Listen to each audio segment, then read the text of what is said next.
How to use Ggives in Grabfood.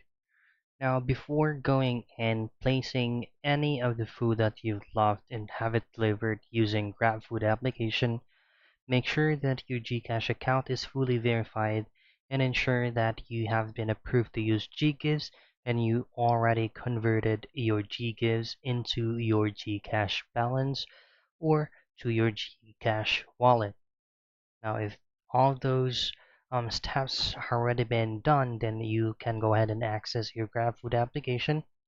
And then in here, just head out straight to your profile menu or on your profile icon at the top right portion. Now scroll down a bit and then just simply choose Add Payment Method. And here, just choose on Gcash and you will be redirected to have your Gcash account be linked. And right there, you can go ahead and order any food and change your payment method into Gcash. So that is how you use Ggives in GrabFood.